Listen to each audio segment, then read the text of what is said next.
Mounir Majoubi, bonsoir. Vous êtes Bonsoir. l'ancien secrétaire d'État au numérique, vous êtes député de Paris En Marche et c'est vous qui nous révélez dans ce document ce manque à gagner pour les recettes fiscales de l'État de au moins 200 millions d'euros. On va y revenir. Alors justement, Mounir Majoubi, on se dit que réclamer à Amazon et à Jeff Bezos ce manque à gagner que vous estimez à 200 millions d'euros, c'est franchement rien à côté de ces 196 milliards d'euros de fortune qui sont estimés en ce moment même par le magazine Forbes. Franchement, c'est pas grand-chose ce qu'on lui réclame. C'est pas grand-chose et c'est la juste contrepartie de sa réussite. C'est très bien dans l'histoire qu'on ait des entreprises qui réussissent même massivement. Il y a toujours eu des grandes ruptures dans notre histoire économique avec des entreprises championnes qui, du jour au lendemain, deviennent le numéro 1. Mais il y a une compensation à ça. Et il faut aussi reconnaître qu'il a eu une idée de génie 30 ans avant tout le monde. Là-dessus, ça fait aucun doute. Amazon a inventé le meilleur service client en ligne. Il a inventé le service de livraison le plus performant. Personne ne revient sur le fait que ce service satisfait ses clients. Ouais. Mais derrière, il y a un coût. Et ce coût-là, ça n'est pas à la collectivité de le payer. Cette innovation, elle ne doit pas être financée par cet impôt qui n'est pas payé. Quelle est la position d'Emmanuel Macron? On a vu dans ce document qu'il y avait cette photo, ils se sont rencontrés. J'imagine qu'Emmanuel Macron a forcément un peu d'admiration pour Jeff Bezos parce qu'il accomplit quelque chose d'incroyable du point de vue de l'entrepreneuriat. Mais en même temps, il y a cette question fiscale. Qu'est-ce qu'il en dit, le président? Je ne vais pas parler pour le président, mais nous avons tous de l'admiration pour cet entrepreneur. Et plus on est proche, moins il faut parler pour les gens. D'accord.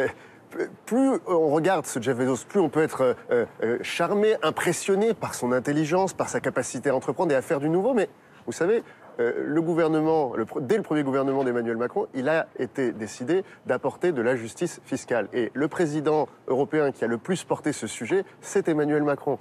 On a tout fait en 2017 et 2018 pour arriver à une imposition européenne. Nous n'avons pas réussi à convaincre tous nos collègues. C'est pour cette raison que le ministre de l'économie a décidé de favoriser et de construire cette taxation française, mais qui est une taxation temporaire. Cette taxation, c'est pas la meilleure solution, mais par contre, c'était la seule qu'on avait à l'époque. Mais aujourd'hui, qu'est-ce qui vient de se débloquer? C'est que les États-Unis, qui avaient tout fait pour empêcher ça, aujourd'hui disent, nous on veut avancer sur une taxation minimale. Et donc on va pouvoir avancer. Alors le rapport de force, vous y faisiez allusion, Mounir Majoubi, le rapport de force aux États-Unis est peut-être en train de changer. En effet, Joe Biden prépare une grande réforme fiscale. Amazon fait partie des 91 entreprises américaines qui ne payent pas l'impôt fédéral. Mais il faut rappeler qu'aux États-Unis, il y a différents niveaux d'impôts. Ils payent évidemment les taxes locales qui sont plus fortes proportionnellement qu'en France. Mais ils ne payent pas l'impôt fédéral. Est-ce que ça, c'est bon pour l'Europe? Et qu'est-ce que vous en attendez, vous, de ce changement fiscal américain? Ça va tout changer. Parce qu'aujourd'hui, avec le système d'optimisation d'Amazon, c'est de l'annulation à tous les étages. Ils annulent leurs bénéfices européens, ils les rapatrient ensuite aux États-Unis. Et aux États-Unis, magie encore, on peut les réannuler. Avec cet impôt minimal mondial, on va enfin obtenir la transparence.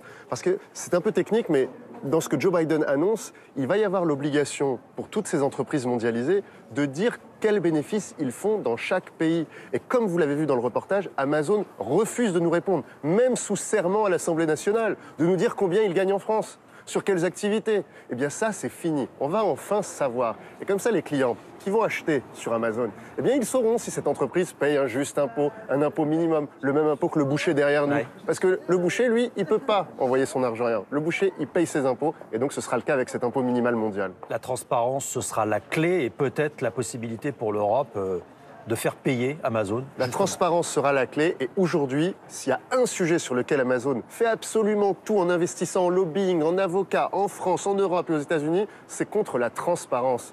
Il n'y a rien de mieux que de lire le rapport annuel d'Amazon. Vous voyez à quel point dans les formulations, on essaye de maquiller les mots. À quel point on essaye d'être toujours, vous l'avez rappelé, d'être sur la brèche. C'est légal, mais c'est voilé. C'est légal, mais c'est complètement flou. Et vous estimez à 200 millions d'euros le manque à gagner pour une année, mais on est bien d'accord, vous n'êtes pas certain, c'est peut-être beaucoup plus. Avec mes équipes, on a dû travailler plusieurs mois pour essayer de recomposer le chiffre d'affaires d'Amazon en France. Aujourd'hui, on arrive à une estimation de 10 milliards d'euros avec les différentes activités. Mais ils refusent de nous dire si c'est vrai ou pas. Ils refusent de nous dire « oui, vous avez raison, c'est plutôt par là ». Donc moi, aujourd'hui, j'arrête d'attendre des réponses de leur part. On fait ces estimations, on dit combien ça devrait être, et les propositions fiscales que nous faisons, elles sont indexées sur ces estimations. Et vous savez quoi? Si Amazon n'est pas d'accord avec ces chiffres, qu'il nous livre les vrais. Madame Mounir Majoubi, Amazon explique qu'il est pourvoyeur d'emplois. C'est souvent son argument pour créer des entrepôts en France, en Europe et ailleurs. Mais vous remettez en doute cette création d'emplois, c'est-à-dire? Oui, dans un rapport il y a un an, nous avons mesuré les emplois qui sont détruits par l'activité d'Amazon. Amazon crée des emplois, c'est vrai. Il en crée par milliers en France. Mais il en détruit beaucoup plus qu'il n'en crée. Mais ça, dans l'histoire... C'est-à-dire, quel est le ratio? Vous l'aviez estimé? On a évalué pour un emploi créé, 2 emplois détruits. Mais dans l'histoire, c'est déjà arrivé souvent, ça, qu'un champion technologique, par ce qu'on appelle les gains de productivité... Et on a envie de vous dire, c'est la loi du marché aussi. C'est la loi du marché. Sauf que le marché, il a toujours été régulé par une chose, les impôts. C'est-à-dire qu'une entreprise qui crée des nouveaux emplois, qui détruit, qui devient numéro 1, elle fait beaucoup de bénéfices. Et ces bénéfices, eh bien vous savez quoi, sur ces bénéfices, elle paye des impôts. Et avec ces impôts, on assure la solidarité. Alors, en ce moment, à l'Assemblée, et vous êtes député, on discute de cette loi climat et de cette fameuse artificialisation des sols dans laquelle il est prévu d'interdire, d'agrandir un certain nombre de commerces. Sauf que cette règle ne s'applique pas à l'e-commerce. On a encore le sentiment, cette fois-ci, que Amazon, il y a 2 poids 2 mesures contre ces boutiques qui sont fermées, qui sont derrière nous. Le e-commerce aujourd'hui, c'est pas qu'Amazon. Aujourd'hui, il y a un e-commerce vertueux fait par des acteurs français, européens. Et là, on s'apprêtait à faire une disposition qui allait ni protéger le climat et qui allait handicaper les acteurs français de la logistique et du e-commerce. Et donc, au final, qu'est-ce qui se passe ?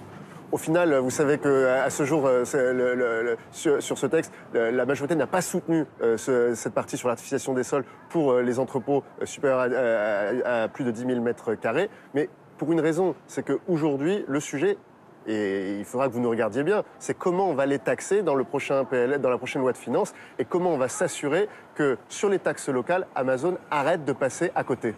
Alors, qu'est-ce qui peut se passer? Quel type de fiscalité peut s'appliquer à Amazon? On va pouvoir apporter une plus grande égalité, notamment vis-à-vis du secteur du commerce traditionnel et notamment des grandes surfaces, qui, elles, sont taxées, qui, elles, quand elles installent une nouvelle surface, doivent passer devant une commission, qui, elles, sont obligées d'avancer à visage découvert. Aujourd'hui, Amazon peut s'installer à visage caché, sans annoncer son activité et sans mesurer son impact local. Ça va changer. Mais ce qui est très important, véritablement, c'est ça l'enjeu collectif qu'on doit tous avoir sur l'année 2021 et l'année 2022, c'est que Amazon paye des impôts sur ses bénéfices, que Amazon paye des impôts sur les sociétés. C'est l'impôt majeur qu'Amazon doit payer.